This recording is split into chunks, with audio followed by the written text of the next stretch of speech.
você já deve ter se perguntado se é possível amar e odiar a mesma pessoa ao mesmo tempo. E é da ambivalência que a gente vai falar no vídeo de hoje.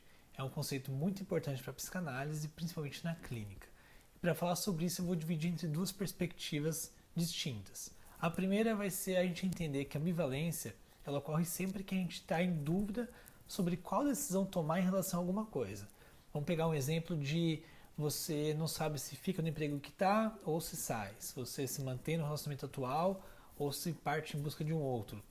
Ou se você está andando na rua e vê alguém derrubar uma carteira, não sabe se pega essa carteira ou se devolve para o dono.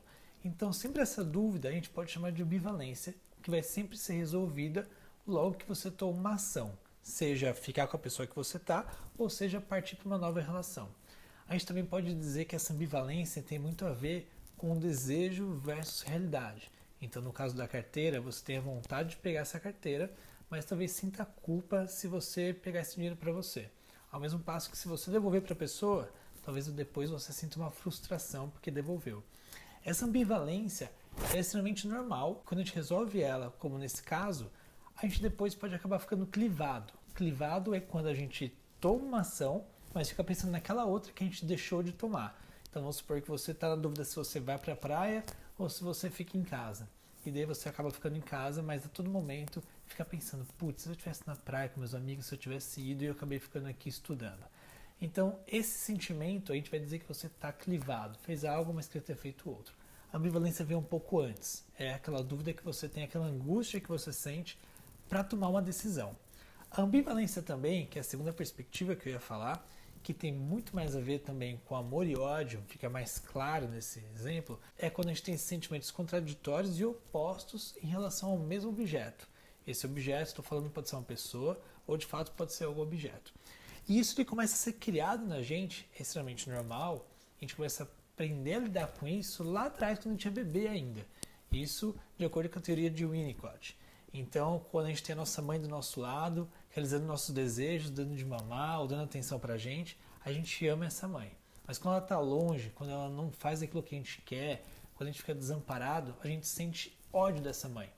Às vezes, porque a gente está sentindo ódio dessa mãe, a criança pode fazer birra, ela pode chutar, espernear, ficar mal-humorada, que é a maneira dessa criança agredir aquilo que ela não gosta. Com o tempo, ela entende que essa mesma mãe que ela deseja e gosta porque atende ela, também é aquela mesma mãe que frustra ela e que às vezes ela sente ódio. E depois ela consegue integrar, se tudo der certo, integrar essas duas mães. Entender que, de fato, a mãe boa e a mãe ruim são a mesma mãe. E ela entende que uma pessoa pode ser boa e ruim. Isso também vai ajudar, vai acontecer quando a mãe acolhe da maneira correta a agressividade da criança.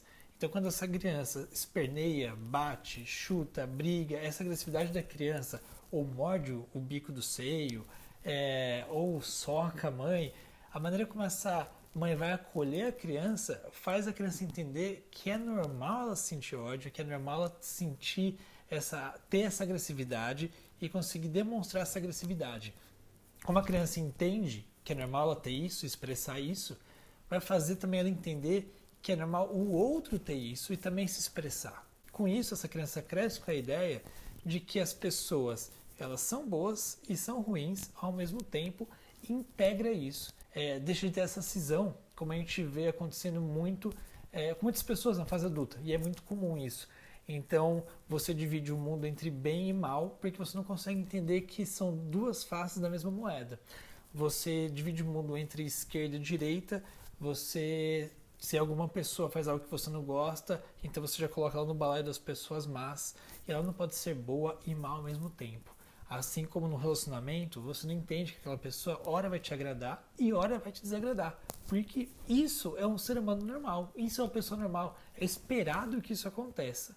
Né? Só não acontece quando você tem uma idealização, e que é uma fantasia, de alguém. Por exemplo, aquela mãe que fala, mas meu filho é perfeito, ele é isso, ele é aquilo, e essa mãe às vezes não consegue entender, não consegue nem ver quais são os defeitos do filho. Esse filho é um filho que ficou idealizado, assim como muitas vezes as pessoas entram em relacionamentos que estão idealizados, idealizam pai e mãe e negam essa parte ruim, essa parte que não agrada a elas, porque elas não conseguem compreender que não consegue ter o amor por completo do objeto ou daquela pessoa. Amar tanto as partes boas quanto as ruins e entender que, na verdade, o objeto ou a pessoa, ela é completa só se tiver tudo isso junto. E é assim que a gente tem que amar, de maneira integral e íntegra uma pessoa, com a parte que a gente gosta e com aquela parte que muitas vezes a gente também não gosta. Enfim, a ambivalência é esse sentimento oposto que a gente muitas vezes tem de amor e ódio para o mesmo objeto e muitas vezes ao mesmo tempo. Se você gostou do vídeo, curte, compartilha com seus amigos e se inscreve no canal. Bons estudos!